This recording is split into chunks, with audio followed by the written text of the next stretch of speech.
Engin Isin is professor at the Open University and chair in Citizenship, in the Citizenship unit of the Open University, and I think one of the leading voices, we could say, in citizenship studies, and was the lead researcher, indeed, in the two projects which have led to this conference, Enacting European Citizenship and Oecumene Citizenship After Orientalism. It's fantastic that he is going to speak next and respond to Rosi. Engin.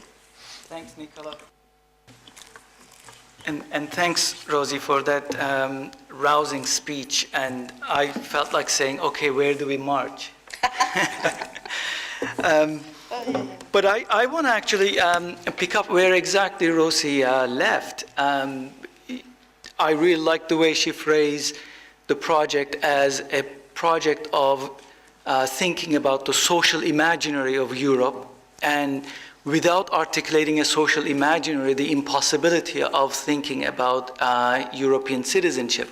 If you begin to think about European citizenship or citizenship in general, merely as a legal technicality, it gets bogged down in details, and it misses out the chance of articulating the essence of subjectivity that is associated with that imaginary.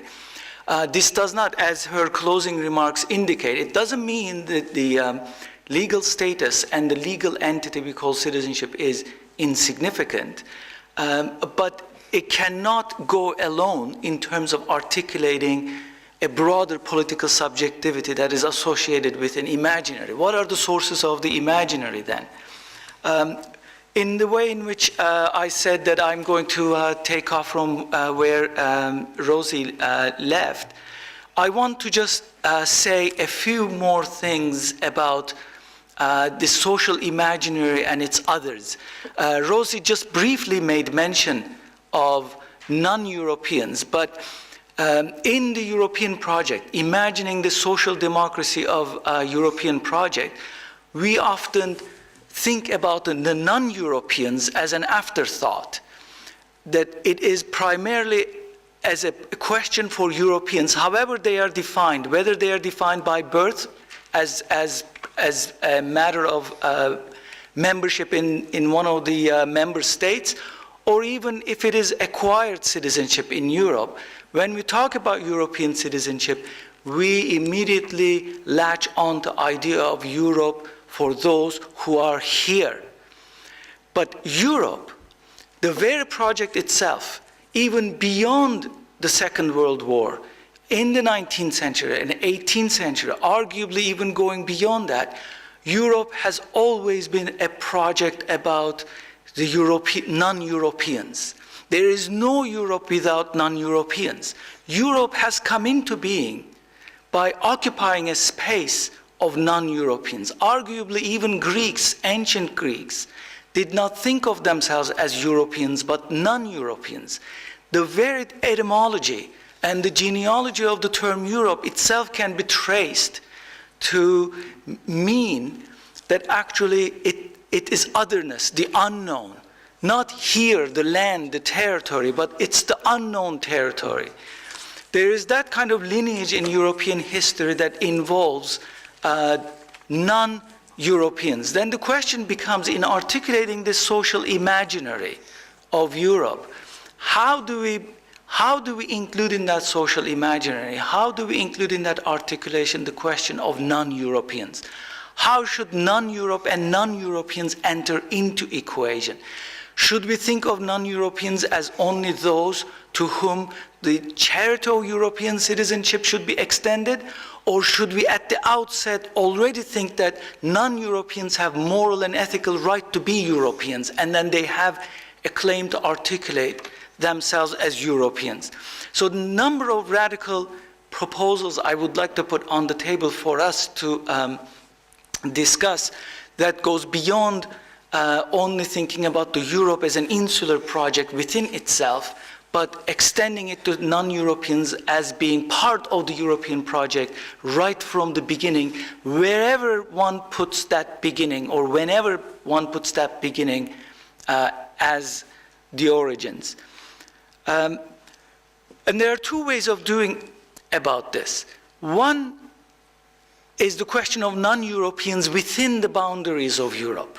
Yes, boundaries of Europe themselves are contested, fluid, changing, but nevertheless, there are boundaries of Europe, especially when we talk about the European Union as a legal project.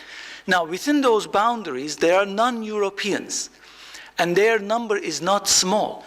We have come to articulate a way of thinking about those non-Europeans within the boundaries of Europe as third country nationals, a euphemism that's been invented to accommodate as a legal category. But then we have to open up that legal category and think about how do we articulate the non-Europeans in Europe in the social imaginary. Rosi, for example, mentioned the legal facility of delinking citizenship from nationality. Again, there are traditions that we inherit in Europe that are worth thinking about. For example, in medieval Europe, it was a tradition to grant citizenship in cities to anyone who stayed in a city as a resident more than 1 year and a day. And 1 year and a day has also biblical sources. It is good to think about these kinds of traditions that were prevalent in Europe, that it's not that non-European, that tradition, but within Europe we already have particular traditions that we can rely on. Also within Europe, there is the question of non-Europeans as not only those who are working legally, but also those that are without papers, the questions of sans-papiers.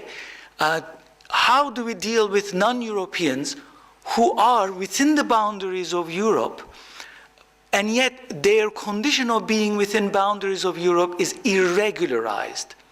It's illegalized. Therefore, they are treated as illegal subjects. What makes them illegal, what renders them irregular, is the European law, European Union law, in association with member state laws. But there is nothing inherent, there is nothing given, and there is nothing necessary in the conditions in which they live that renders them either illegal, without papers, and irregular. It is the political process that leads to these definitions. It is the social practices that accept those political definitions, and then they get formulated in legal procedures and categories. And yet then, as though that's not the process, we take those legal categories as though they are given. And then we treat people as though they are born with those legal categories. There are hundreds of thousands of people in those categories within Europe, and they are not any different than any other citizen in terms of their social and political imaginary. I've given you some examples, and giving these examples may sound as though it's a luxurious and perhaps indulgent thing to do at a time when prejudice, when racism, when xenophobia are undoubtedly on the rise in Europe. It's almost as if it sounds impossible to think a space for non-Europeans who are residing in Europe when xenophobic and racist practices are rampant, not only in Greece, not only in Germany, not only in the Netherlands, but also in places where it's considered to have gone beyond racism, such as the United Kingdom. It may sound as though it's luxurious, it may sound as though utopic, but perhaps one of the points that I would want to make is that precisely because of this moment that it seems impossible to think of non-Europeans having legally residing within European boundaries, that we have to do this thinking. We have to articulate claims to their space, claims to their being in Europe, legally, socially, politically, and ethically. The urgency of that task is really significant. This is one of the ways in which we need to think about the role of the non-European within the European social imaginary. It cannot be divorced. Whatever arguments we are making for social Europe, whatever arguments we're making for democratizing European project, whatever arguments we're making for solidarity within Europe, in those equations, we have to include the problematic of the non-European, and not as an afterthought, but at the center of our articulation, at the center of social imaginary, not coming at the end of our articulations, but perhaps beginning with the non-European. That is really significant. Late Said gave it a talk on Freud, the non-European, before he passed away in 2004. I think that the talk was in 2002 or 2003. And meticulously and articulately, he discussed how Freud thought of himself as both European and non-European, but also the European tradition as being essentially non-European.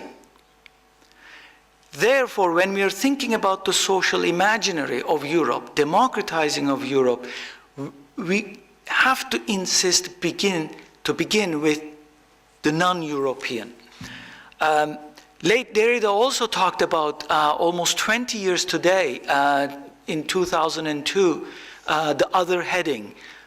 He insisted on a non-European character of Europe. Europe being unable to define itself as nothing other than non-European and not being identical with itself, needing to the other to be able to, the non-European to be able to articulate itself. Now that's the second way in which we need to think about the European social imaginary. The first way is to think about non-Europeans within European boundaries. The second way in which we have to think about the social imaginary of Europe, where we have to start, is outside European boundaries, the non-Europe. That non-Europe is also our identity. That's also the source of our multiple identity. That's also source of ourselves. Non-Europe, whether we are talking about Asia, non-Europeans in Africa, non-Europeans in Middle East, non-Europeans in Latin America, are part of our Europe. We have to begin to think about the social imaginary of Europe being part of non-Europe and in association with them. The boundaries of solidarity cannot be drawn at the boundaries of Europe, whether it's conceived legal, geopolitical, or even ethical. Those boundaries we have to traverse. We have to go beyond them. We have to think about Europe with Brazilians. We have to think about Europe with Chinese. We have to think about Europe with Syrians. We have to think about Europe with Egyptians. We have to think about Europe, more importantly perhaps, with Turks. What happened to the Turkish project? It is vitally important also to revive that project at this moment in time. Again, at a time when we think or may feel that it is a luxurious thing to do because of the tsunami of austerity, because of the technicalization of the European projects in fiscal languages. It appears as though it's utopia to think about reviving social imaginary of Europe, including an ostensibly Islamic country in European social imaginary. But it is this point that we have to begin to think about social imaginary by starting to talk about Turkey. Similarly, in Cyprus, I'm going to end my remarks perhaps a few things about the Cyprus question that is unfolding before us today. Most of us now relate to Cyprus question as a fiscal question. But how many of us remember that before it was a fiscal question, it was a political question. And in 2004, Cypriots were asked to vote. Both Turkish Cypriots and Greek Cypriots were asked to vote on Kofi Annan unification deal. And at that time, there was an opportunity that Ireland could have been unified as both Turkish Cypriots and Greek Cypriots. And through various tragic circumstances and constellation of regressive forces, if you like, Greek Cypriots ended up voting, I don't remember the number now, but overwhelmingly against unification, and Turkish Cypriots voted overwhelmingly for unification. It is also important to remember that moment when we are thinking about Cyprus now as a fiscal question. The seeds of this fiscal problem politically were sown more than 10 years ago. And it is important to think about, again, how we keep failing to think about the non-European as being part of the European question. In many ways, Citizenship After Orientalism project is about thinking about non-Europe and non-Europeans. Not because at this point in time we need to think about otherness and alterity, but there is the absolute need to think about the European social imaginary and European social citizenship as part of the non-European projects. And that's what we're doing in that project, and its poignance, its relevance could not be any urgent than at this point in time, given what's happening in Europe and given Rosi's thoughts on the social imaginary. I'm going to stop there.